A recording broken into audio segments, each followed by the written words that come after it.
Let me go back to Siddharth for a moment. Siddharth, I understand you have the diaspora, but I also understand there's a very small diaspora in Namibia. Give us a sense of what do they do? Are they in the diamond industry? And also, as generally the excitement in diaspora whenever the Prime Minister visits any foreign country, if you can, interact with them and bring us their their voices.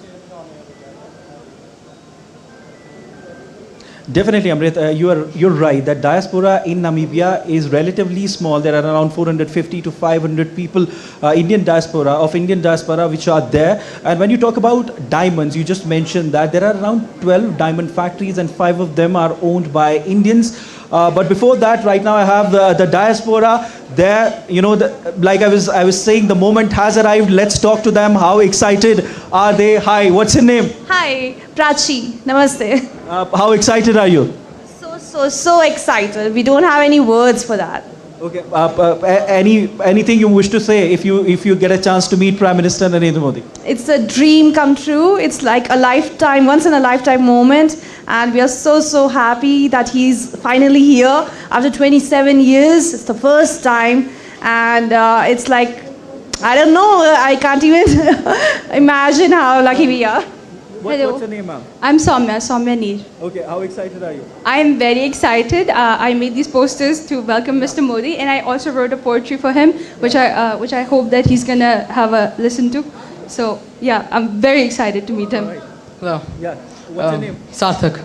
Sarthak, how excited are you? I'm very excited. It's nice to have the PM coming to visit us, the Indian diaspora. Okay. Ma'am, how about you?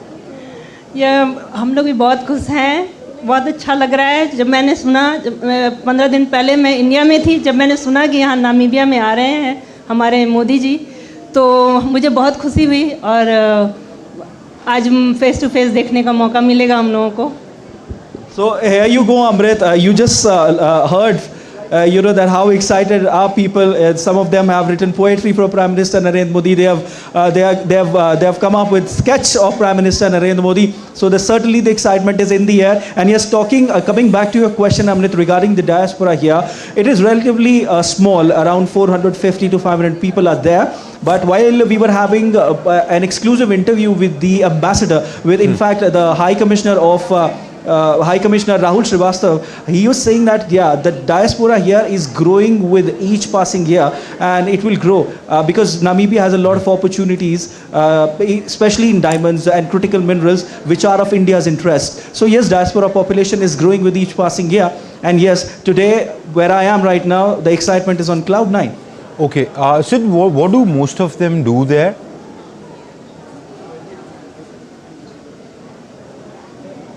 Sorry, come again, Amrit? I said, what does most of our diaspora do there, the Indians there?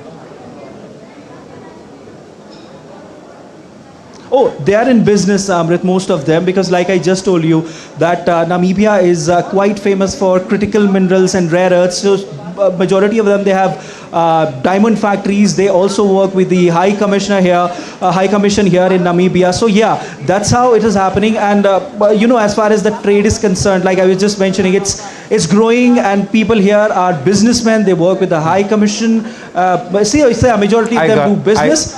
And they are quite happy that they are settled here for like 13 years, 14 years, and they so miss India when we were having word with them. So yeah, they so miss India. So they were saying that it's historic moment which is happening today.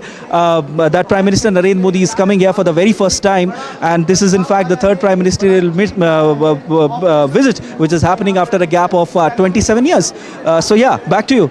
Okay, and also Siddharth, you mentioned a figure of 800 million of Indian investment in Namibia. What kind of companies are there, Indian companies are there in Namibia? What kind of, in what areas, what fields are the Indian companies invested there?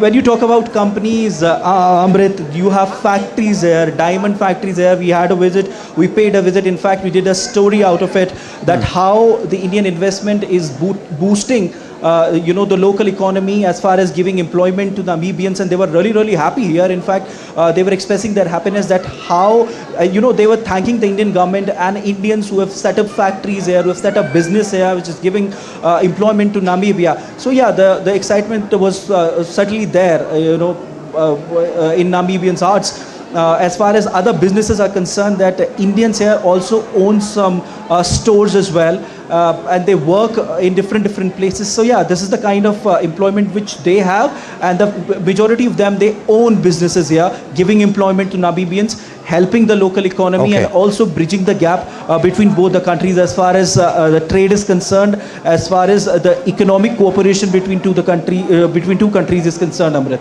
All right. Sid, I'll let go of you. I'm told that you have to go for some engagements. Thank you very much for joining us for the moment. And I'm told I'm also joined by Ambassador Manju Seth, former senior diplomat. He's joining us from New Delhi. Ambassador Seth, welcome to the show. Ambassador Seth, when we talk about Namibia, what are the areas that we can expand on when we talk about trade and investment? Of course, as very rightly mentioned, critical minerals is key now in today's age, and in that we can further expand. Mining is an important. We are already engaged in that. Our companies are already engaged in that. But to further expand on that will be one more area. And of course, if you look at UPI. We are trying to get that also. India is trying to see if they can have interoperability between the UPI systems or have that kind of system implemented in Namibia. And second, and the other thing that is important is, for defense and defense-related ancillaries in AI and critical technologies, not only critical minerals, but I think in technology as well, in the IT sector, development of AI and all the emerging technologies. We can certainly collaborate and invest in Namibia, and we can expect that the existing partnership in the development partnership that we have can also be scaled up further. And it is a very when Namibia was fighting for its independence, India has been a very strong supporter of Namibia's quest for independence. It's a very good historical relationship, and I think there are of expanding trade and investment between the two countries. Two countries. Yes, Ambassador.